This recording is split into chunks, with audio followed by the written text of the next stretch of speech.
Thank you, Chairman of Community. I want to associate myself with what has been said, especially what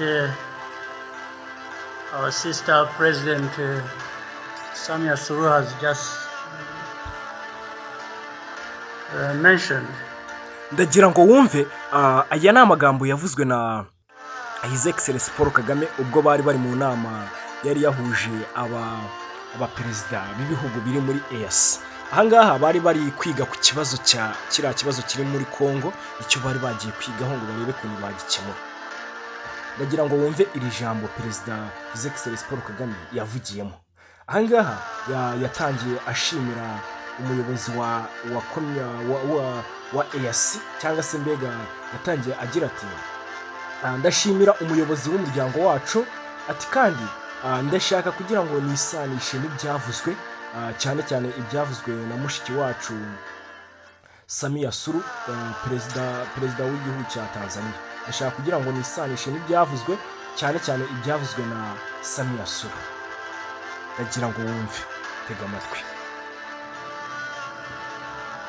But before that, let me raise a couple of questions maybe to guide us. I don't know if that is possible. One, is there anybody among us who did not see this coming? I for one, I saw it coming, to be where we are now. I saw it coming because I did not see who was taking charge of the process, who was listening, who was trying to provide any kind of guidance as to what we should be doing from one thing or one day to another. And by this I want to also ask, as the East African community, what did we want from the beginning? What did we do about that? What are we doing now? And what do we want to do for where we want to go? Because exactly like President Samia has mentioned, ndagira ngo wumve uyu His Excellency Paul Kagame yakomeje cyangwa se nyine ijambo rye yakomeje mbega yatangiye avuga ati mbere y'ibyo ngibyo ndashaka kugira ngo mbaze ibibazo bibiri kugira ngo bituyobore cyangwa se bidufashe mbega gutekereza neza. Ati sinzi niba ibyo ngibyo bishoboka. Noneho yatangiye agira ati ikibazo cya mbere atese hari umuntu wigize ubona waba warabonye ibi ngibi biza bijya gutangira, hari uwabibonye? Noneho yakomeje asa nkaho ari gusubiza mbega iki kibazo yari amaze kubaza. Akomeza agira ati njyewe narabibonye bijya kuza, njye narabibonye kuba turi aha ngaha turi, njye narabibonaga. Ndagira ngo wumve. Agakomeza agira ati narabibonaga kuko wenda sinigeze mbona ngo ninde wari uyoboye uyu mugambi, ndetse sinigeze mbona ngo ninde wawumvaga, mbega ninde wumvaga. Ati kandi ntabwo nari nzi cyangwa se sinigeze mbona uwari uri gutanga umurongo wo kugira ngo hakorwe ibikwiye gukorwa, sinigeze mbibona. Yakomeje nanone n'ikibazo cya kabiri. Yakomeje agira ati nk'umuryango wa East African Community cyangwa se EAC, ubundi kuva bijya gutangira twashakaga iki, cyangwa se uwo muryango mbega wa EAC washakaga iki bijya gutangira? Akomeza yongeraho utundi tubazo agira ati hari aho yabajije ngo ubundi se twakoze iki kuri ibyo ngibyo mbega ibyo ngibyo biba twakoze iki? Arakomeza aragira ati ese ubundi bwo ubu ngubu turi gukora iki? Ese nihe dushaka kugana? Niki dushaka mbega gukora kuho turi kujya?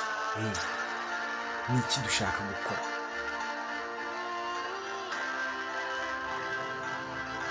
If it is talking about problems and defining them, and I think we have been very eloquent. We have talked about all kinds of things. But when do we match what we are saying and what we are doing so that we get to what we want? When do we come to that? I haven't seen it. President, I asked last time in our meeting, the last summit, where is East African community, or does it exist? And exists for what? By the way, even now the person or the country we are talking about is not represented as we are discussing. Ndagira ngo wumve His Excellency Paul Kagame yakomeje agira ati ase niba wenda ari ukuvuga gusa kuvuga ku bibazo gusa, ati nkuko Perezida Samia Suluhu yabivuze, twagiye tuvuga ibibazo mbega twagiye tunabisobanura neza ndetse tukabasha kubinonosora, atari ko se twakoze iki? Twakoze iki?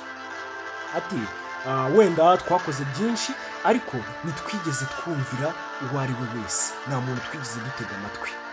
None se ubundi agakomeza agira ati uwo ni Perezida Paul Kagame yakomeje agira ati se ubundi ni ryari tuzahuza amagambo n'ibikorwa? Ni ryari tuzahuza amagambo mbega n'ibyo turi kuvuga n'ibyo turi gukora? Ni ryari tuzabihuza kugira ngo tugere aho dushaka kugera?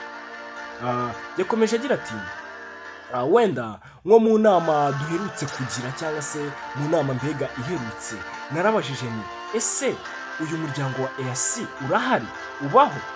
Ese niba ubaho mbega umaze iki? N'icyo uri kumara muri make? Niba ubaho ubereyeho iki? Yakomeje agira ati ubu ngubu wenda cyangwa se ubu ngubu turi kuganira ku gihugu ndetse kandi kitanahagarariwe. Mbega murabizi iriya nama yabaye ya EAC ubwo bari abaperezida bahuraga b'ibihugu biba muri uriya muryango, uwitwa Kisekedi ntabwo yari yitabiriye iyo nama, nta nubwo yari yohereje ndetse n'umuntu umuhagararira. Urumva ni ikibazo gikomeye cyane. Urumva ko ahangaha abantu bayitabiriye hari ukuntu bayifata nk'agasuzuguro. Niwe bari kwiga mbega bari kwiga ku kibazo kiri kuba mu gihugu cye, noneho we ntabwo yigize yitabira. Ukomeze wumve. Perezida Paul Kagame yakomeje agira ati ubu ngubu turimo turaganira no ku gihugu ndetse kitahagarariwe, mbega nta n'umuntu yigize yohereza ngo ahagararire igihugu, kandi iki gihugu kibarizwa mu muryango wacu cyangwa se mu muryango wa EAC, murabizi ko nakongera. Ati se none se, yakomeje agira ati none se ibyo tuvuga bifitanye isano hehe n'igikorwa cyo gushaka umuti w'ibibazo byacyo? Ibyo turi kuvuga mbega ni iyihe sano iri hagati y'igikorwa cyo gushaka mbega umuti w'ibibazo biri kubera hano muri Kongo niba mbega perezida w'igihugu atari hano? Ndagira ngo bumve amagambo. Uyu ni Perezida Paul Kagame. And it is supposed to be, the country is supposed to be part of East Africa, but nowhere to be represented. So I'm not sure what bearing what we are discussing has on what happens in the process of finding a solution in this country.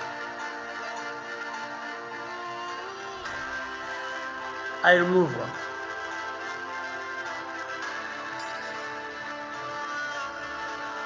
The conflict that was created from the time we had the East African community get involved in trying to help in Congo, and later on when the East African force was trying its best and ikindi we are seeing progress. Perezida yakomeje mbega avuga ndetse yakomeje agira ati wenda aya makimbirane cyangwa se uyu mwuka w'ibibazo mbega biri kubera muri Kongo watangiye kubaho cyangwa se aya makimbirane yatangiye kubaho ubwo EAC yagiraga gute yatangiraga gukorwa. Ikindi mbega ubwo bashingaga uyu muryango ibibazo byari nibwo byatangiye mbega EAC nayo igakomeza agira ati EAC yagerageje gutanga umusanzu mu guyombegamo kugira ngo bakemure ibyo bibazo, ariko nyuma yaho ubwo ingabo z'umuryango wa EAC zatangiraga kujya gufasha gukemura ari amakimbirane yabaga muri Kongo, byari bitangiye no gutanga umusaruro, ariko Kisekedi we yakomeje mbega kuvuga ko izi ngabo za EAC zitari gukora ibintu bihagije. Kisekedi arangije ngajya muri SADC, arangije yakaye ubufasha. SADC yaramwemereye, noneho SADC yo arangije akorana nayo kuko yo yakoraga ibyo Kisekedi yashakaga. Noneho arangije aravuga ati Kisekedi arangije aravuga ati EAC mbega nibabe bagiye arabirukana. Noneho His Excellency akomeza agira ati twebwe ibyo ngibyo twarabyemeye ndetse turanicecekera mbega ati se ariko ahita abaza ikibazo ariko se ni iki twari twiteze ko bizava muri ibyo ngibyo, ni ibiki twari twiteze ko bizavamo. Akomeza agira ati ikindi kandi no muri EAC ubwayo nitwigeze twumvikana ku kibazo, mbega ntabwo twigeze twumvikana ku kibazo. Ati buri gihugu cyafashe umwanzuro wacyo ku nyungu zacyo, aho gukorera hamwe buri gihugu mbega cyagendaga kikigira mbega mu cyerekezo cyacyo aho uko cyashakaga.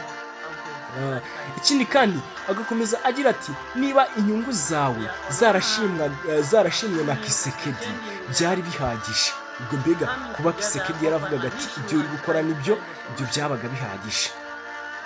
Ati His Excellency agakomeza agira ati kabone n'ubwo iz'abandi cyangwa se mbega imbaraga z'abandi cyangwa se iby'abandi bakoraga byafatwaga nk'aho mbega biri mu murongo mbega utaboneye mbega nubwo bititabwagaho iby'abandi, mbega wepfa kuba warakoraga ibyo Kisekedi yashimye, iby'abandi ntabwo babyitagaho.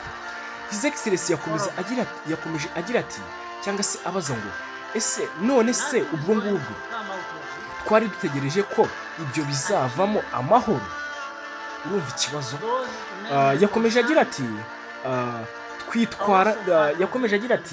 twitwara nk'aho turi gukorera hamwe, atariko buri gihugu kiri gukora ku giti cyacyo, mbega buri gihugu kiri gukora ku nyungu zacyo bwite. Ati uko niko ukwihemukira, ibyo ngibyo mbega nibyo biri kuvamo ibi bibazo byose duhuriyeho.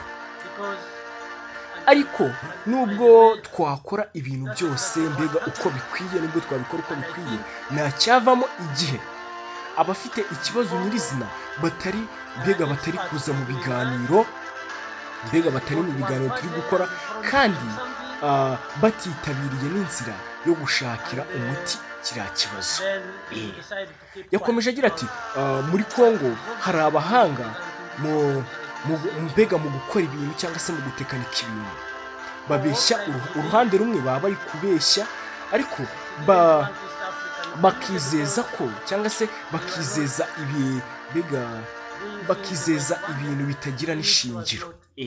Muri Kongo ngo hariyo abantu batekinika mbega rimwe na rimwe bakanabeshya uruhande rumwe ndetse bakizeza n'ibintu bidafite ishingiro. Noneho yakomeje agira ati kandi abo bantu bita abatekinisiye cyangwa se abo ba expert bakomeza noneho gushyigikira ibyo bintu, bakabishyigikira, ariko ntibatekereze ku ngaruka bizavamo. Ndagira ngo wumve ayo ni amagambo ya Perezida Paul Kagame.